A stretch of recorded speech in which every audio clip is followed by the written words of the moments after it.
Hello guys, this is Dr. Asif. Today I'm going to make a new video regarding the short case. As the inguinal hernia, which is a very hot topic and also very trending for final exam. If you go for 1, 2 or 3 examinations for short case, so you will definitely get one hernia. Okay, let's start. As you have to make a good rapport with your patient that Assalamu alaikum, I'm Dr. Asif, FCPS or MCPS examinee. I will discuss with you about your disease and I will examine you and you will not get hurt. So ensure that I need screening and attendant. So you have to make a screening and attendant and ensure sanitization of hand and proper exposure. Now some questions you need to ask, that is 3 fundamental questions along with some other questions like what is your problem and how many days you are suffering from, and does it ascend or descend it from its present positions, or did it ever get obstructed, or do you have any cough, constipation or difficulty in micturations. So these 3 factors, cough, constipation and micturation, this is the fundamental factors the patient might have, because some patients are COPD patient or asthmatic patient, some patient has a chronic constipation or BPH patient. Okay, so these things, these questions you can ask before starting the examinations. Now here you can see this is an inguinal region and there is a oval swelling here, and this is right sided inguinal hernia. So it is a inguinal swelling and scrotal level is free. Okay, now what is the examination points? So here we are describing the examination in erect posture. So before starting examination you must make your patient erect, that means standing conditions. Okay, then you will look and make a good position of the clothings, and then you just look the inguinal scrotal region, that is right side. You can see there is a size and shape, a pyriform shaped swelling, and skin over the swelling is normal, and visible cough impulse present. You can see the visible cough impulse. You will ask your patient to make a cough like then you will see what is there any cough impulse or any expansibility during coughing present or not. So you will see that. Then skin over the swelling, and then a visible cough impulse present or not. Then penis is deviated in the opposite side, so external genitalia must be examined, and elevate the scrotum with both hands and examine the under surface of the scrotum and whether normal or any ulceration present or not. Now you can see a patient is in standing conditions, and his clothing is special in positions, and patient is asked to bend his neck to left side and see the and asked to cough. Okay, and some kind in some institute your teacher allow you to look the patient to the ceilings like this. Ask your patient to look in the ceiling and do cough like this. Okay, and now palpations. Then you will touch the region with and see any temperature, it is normal or increased, tenderness, non-tender, and get above this swelling. So you will see like this in the root of the penis, you will see in the both hands, and get above the swelling not possible. Expansile cough impulse present, testis palpated separately. Okay, examine the external urethral meatus and palpate the urethra. Examine opposite hand, half of the scrotum and opposite the testis as a normal or abnormal, you will delineate. And hernia orifice in opposite side is intact or not, because sometimes it's a trick that a patient has bilateral inguinal, so one side is complete, another side is incomplete. So you will check both sides of the inguinal region. As you are seeing that your diagnosis in the right side, but you have to check the left side also. Okay, then the patient is now examined in lying position. Then ask the patient for lying, and then need permission, sir, I want to examine the patient in lying positions. Then ask the patient to reduce the content Okay, and if the patient fails to reduce this, and do not try to reduce it by yourself, then never do deep ring occlusion test, because it is obstructed hernia, and if you try to squeeze it or do taxis, in that case patient will feel pain, and your examination will be stopped there. So if it is reduced, perform deep ring occlusion test, and muscle strength of the abdominal wall should be examined. If any history of difficult urination, cough, ask permission to DRE and chest auscultation. Okay. Okay, you can see by touching the area to see temperature and tenderness, and deep ring occlusion test, you can see that is here the deep ring occlusion test during lying conditions, and visible and palpable cough impulse by watching the Siemens technique, and also you can see Bohr's introduction of the symptoms and signs like this. So by both style you can perform like temperature, tenderness, and palpable cough impulse, and this is a deep ring occlusion test. Okay, now presentations. After checking all the things, that means in the erect posture and the lying posture, and also auscultate the chest and perform DRE, then you will present your case that there is a swelling in the right inguinal region extending from groin up to the bottom of the scrotum, which is pyriform in shape. Overlying skin is normal, temperature is normal, swelling is non-tender, and there is expansile cough impulse. I cannot get above the swelling, but the testis can be palpated separately. The swelling is reducible, and the after occlusion of deep ring, the content does not come out. Penis is normal in positions, and urethra and extra urethral meatus is normal, and both testes and scrotum is normal. In opposite side, the hernia orifice is intact. So my diagnosis is right sided indirect incomplete reducible inguinal hernia, or there is a swelling in the right inguinal region which is globular in shape, and overlying skin is normal, temperature normal, the swelling is non-tender, and there is expansile cough impulse, the swelling is reducible, and after the occlusion of the deep ring, the content comes out. So urethra and the external urethral meatus are normal, both testes and scrotum are normal, so opposite side of the hernia orifice is intact. So my diagnosis is right sided direct incomplete reducible inguinal hernia. So here both presentation is present. One is indirect inguinal hernia, another one is a direct inguinal hernia. So how you will delineate by deep ring occlusion. If it is positive, or if you occlude the content, then it is indirect, and if you occlude the deep ring but still the swelling comes to the inguinal region, that means it is a direct hernia. Okay, so both presentation is here. It's a dummy or it's a pattern, but it's your style. You will develop your own style. Okay, it's not absolute, but it's an ideal for explanation. Okay, now why it is hernia? Yes, so the answer is it is a inguinoscotal region, because there is a swelling in the inguinoscotal region, and the cough impulse is present, and the swelling is irreducible. Okay, so it is hernia. So the swelling must be reducible, and cough impulse must be positive, or and it is inguinoscotal region. So these 3 points. That's why it is hernia. And why it is not a femoral hernia? The swelling is below the inguinal ligament, below and lateral to the pubic tubercle. It's a marking point, below and lateral to the pubic tubercle. So this is in that case it is femoral hernia. In the inguinal hernia, the swelling is above the inguinal ligament, above and medial to the pubic tubercle. So it's the point, if the swelling is below and lateral, in that case it is femoral, or if the swelling appears above and medial to the pubic tubercle, in that case it is indirect inguinal hernia. Okay, why are you examining this patient in standing position? Why are you examining this patient? To see the extension of the hernial sac.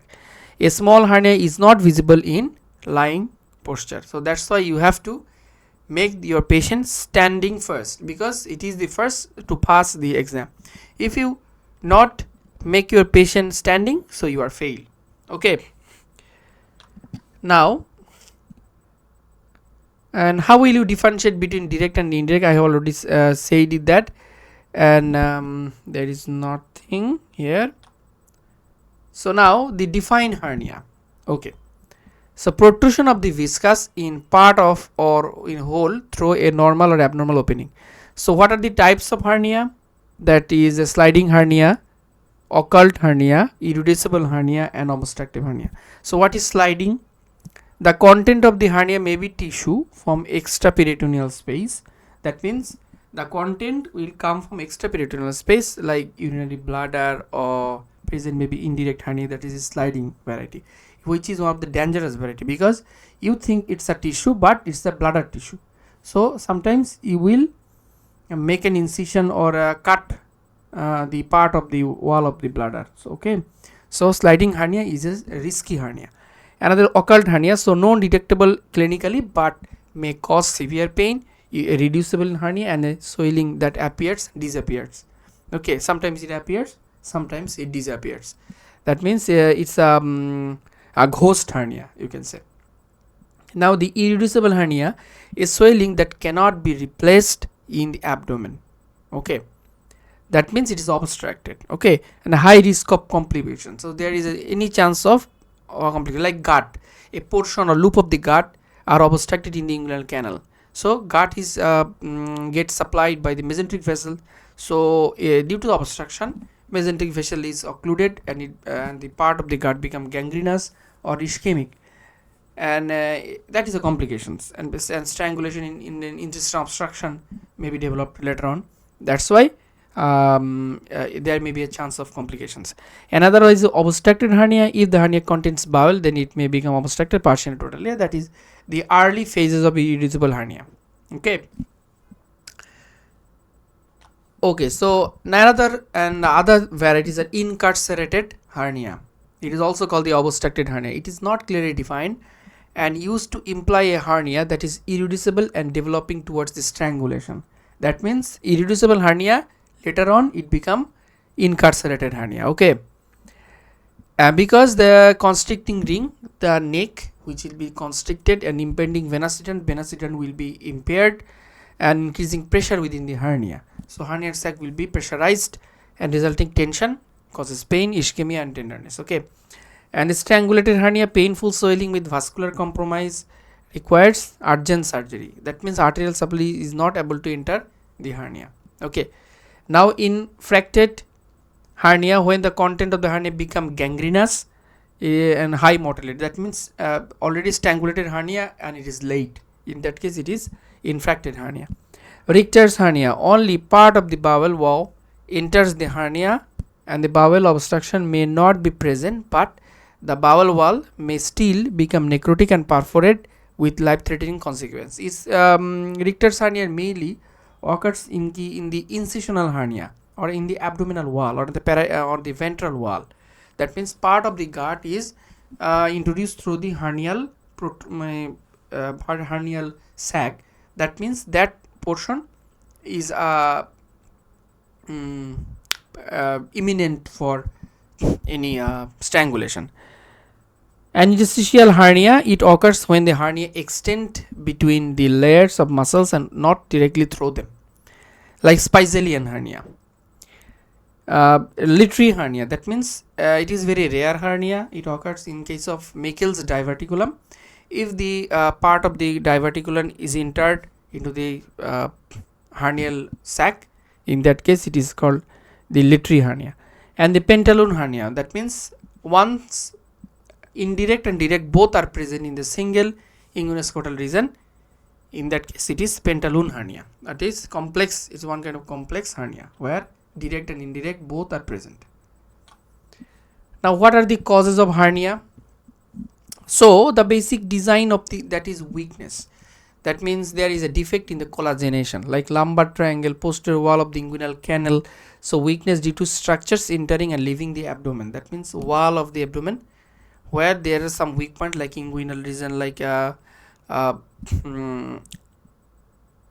triangle of Hasselbalch, like supra iliac crest region. These are the very weak points. So there and weak points has some weakness, and in that case fascial layer and muscle layer, if the collagenation is not perfectly done, in that case hernia is inevitable. Now developmental failure, some babies have with some developmental failure like obese patient, obese baby, and failure and inadequate physical exercise in the early stages of life, lack of physical activity, lack of exercise, that makes the collagen not so stout. Okay, and recent studies shown that the calcitonin gene related peptide on hepatocytes growth factor influence the closure, so it's the hormonal cause of hernia, genetic weakness of collagen also. This is the established cause. Inherited imbalance type of collagen, sharp and blunt trauma like stab injury, like any operation in the abdomen, or any accidental injury or penetrating trauma. Weakness due to aging and pregnancy, repeated pregnancy and aging can causes weakness of the collagen. And primary urological and muscle diseases, and excessive intra-abdominal pressure with like pneumoperitoneum, like abdominal compartment syndrome, like abdominal distension for a prolonged period of time due to volvulus, due to intestinal obstruction. Okay, so classification of inguinal hernia. So European Hernian Society has recently suggested a simplified system: primary or recurrent, lateral, medial or femoral, and the defect size in the finger breadth between 1.5 centimeter, and in a primary direct an inguinal hernia which has a 3 centimeter defect would be primary 2. Okay, so initially finger breadth 1.5 is common, but it should be extended up to 3 centimeter defect size. Okay, then you can see it is called the primary hernia. And how will you differentiate between acquired and congenital sac operatively? How can you know? Because the isolation of sac is easy in case of acquired sac, and isolation of the sac is difficult in case of congenital sac. Okay, and because congenital sac is more prolonged and it has some other developmental tissue, and acquired, that means it is abnormal, that is easily created, so the part of the sac will be identified, separated and cut out. Okay, and it is very easy. Okay, why will you differentiate between direct and indirect hernia? Why? Possibility of the vital structure injury is more in indirect hernia, and recurrence is more in case of direct inguinal hernia. So for counseling purpose need to differentiate. Okay, what are the types of indirect inguinal hernia? According to the extension of the sac, 3 types: complete, funicular or bubonocele. You have to know, because to remember these things is very tough in the exam due to stress. You can't differentiate it very clearly, so try to assess it very carefully, that complete or congenital sac communicates with the peritoneal cavity up to the bottom of the testis. When sac extend through the inguinal canal up to the bottom of the testis, that is complete or congenital inguinal hernia. And the funicular means the sac communicate with the peritoneal cavity up to the inguinal canal, that means it is extended up to the inguinal canal, not gone to the testis or a scrotal sac. Okay, it is up to the inguinal canal, that is funicular. And what is bubonocele? The sac communicate with the peritoneal cavity up to upper pole of the testis, not the bottom, but up to the upper pole of the testis is called bubonocele. Okay, try to capture it, because it is very tough to remember in the exam. And what is midpoint of inguinal ligament and mid inguinal point? It is a MCQ. Midpoint of inguinal canal, that is between anterior superior iliac spine and the pubic tubercle, that is in the midline. And importance, deep ring is situated 1 centimeter above the mid-inguinal point. Okay, and mid-inguinal point, what it is? Between the anterior superior iliac spine and the pubic symphysis. The importance is pulsations of the common femoral artery. Okay, one is a pubic tubercle or another one is a pubic symphysis. Just be clear with it.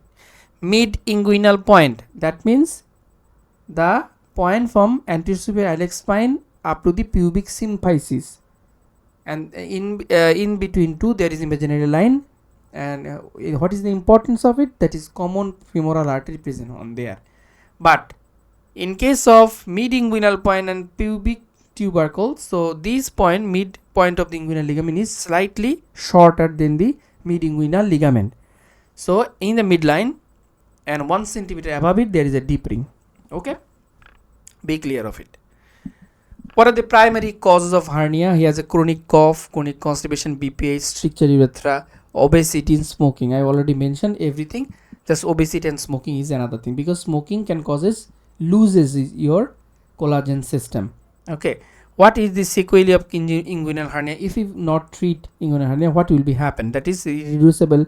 It will be irreducible, then obstructed, incarcerated, strangulated, and lastly infraction. Okay, what are the types of inguinal operation? What kind of operation? What is the treatment operative measures you can perform? That is herniotomy by open suture repair, which is Bassinis repair, and Bassinis repair is not done nowadays.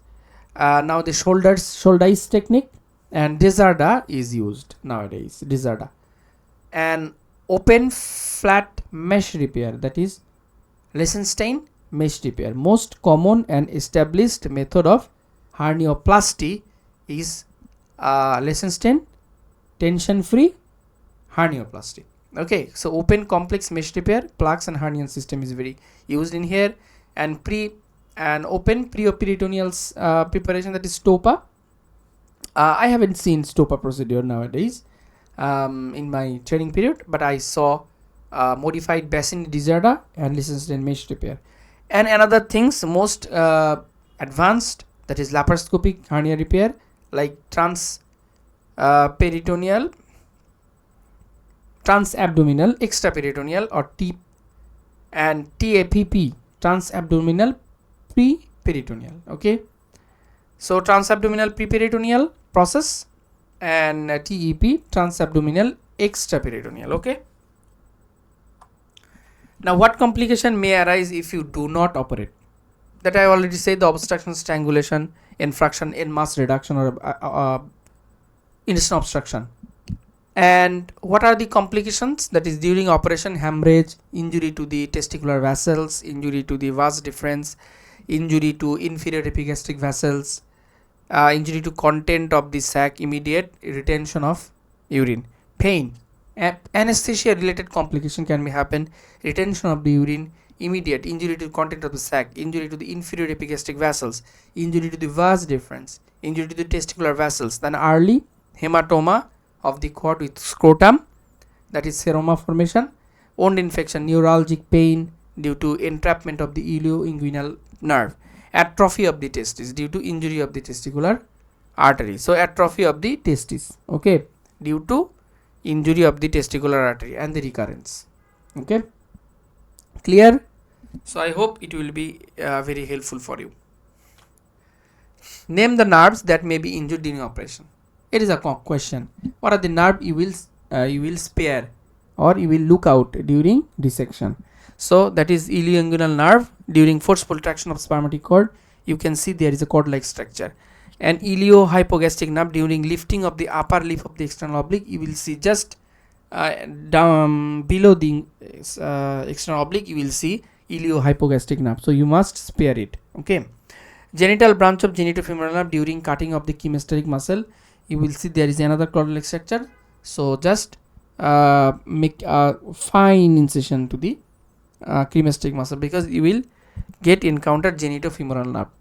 Because if you injure this, so lateral portion of the scrotum and the medial portion of the thigh will be numbing in nature.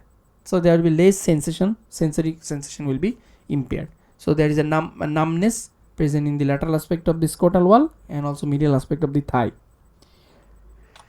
Okay, what are the causes of irreducibility of the hernia? Why the hernia become irreducible? Adhesion, first thing, then crowding due to strenuous work. Is there any role of conservative management? Can you do any conservative management? Yes, if the patient is not fit for surgery, patient refuse for surgery, and truss may be used in some cases. Truss is a mechanism like support to the inguinal region from external things, to not to uh, to it's a compressing device or compressing garments which is used with underwear, which gives pressure from external wall so that the hernia cannot come through the inguinal ligament.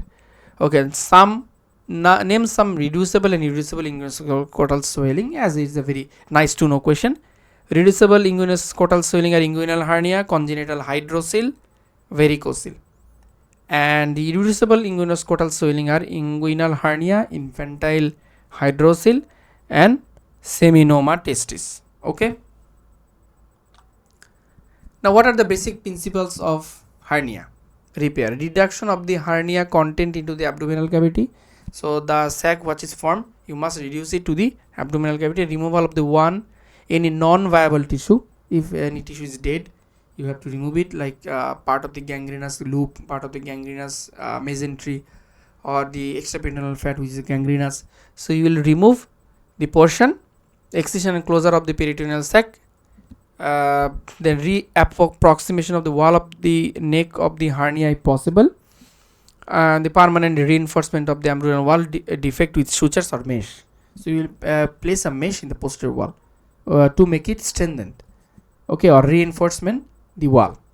What is herniotomy? It consists of identification of the separation of the sac, and opening of the sac, and reduction of the content, transfixation of the removal of the sac.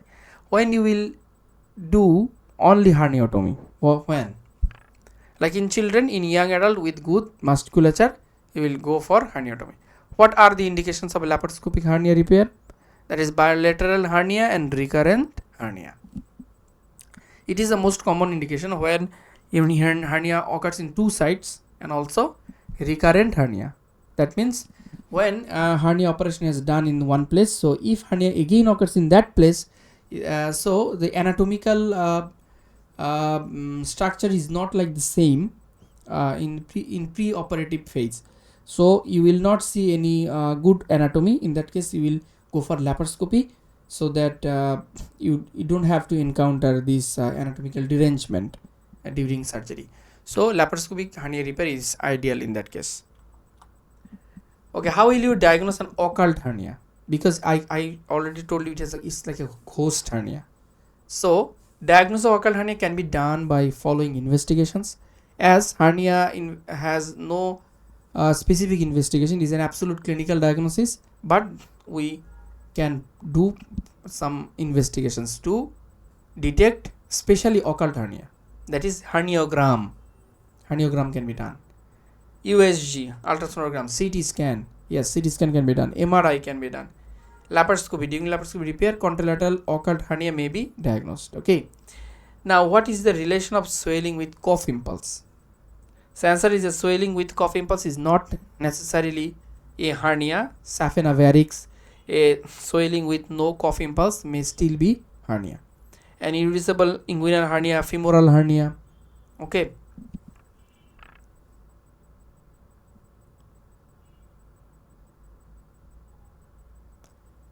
Okay, so that is how is this hernia lecture has been planned.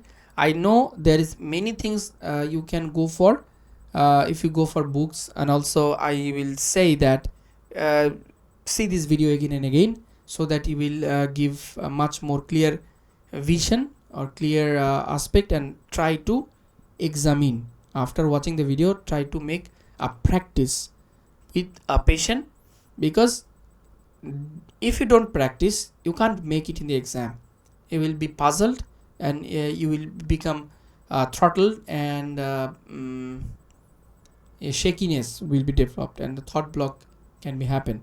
So during before going to examinations, you will go for definitive practice with your partners, or in front of your teachers. Actually, if you have any good relation with your professor, I think in front of your professor you can go and perform hernia examinations.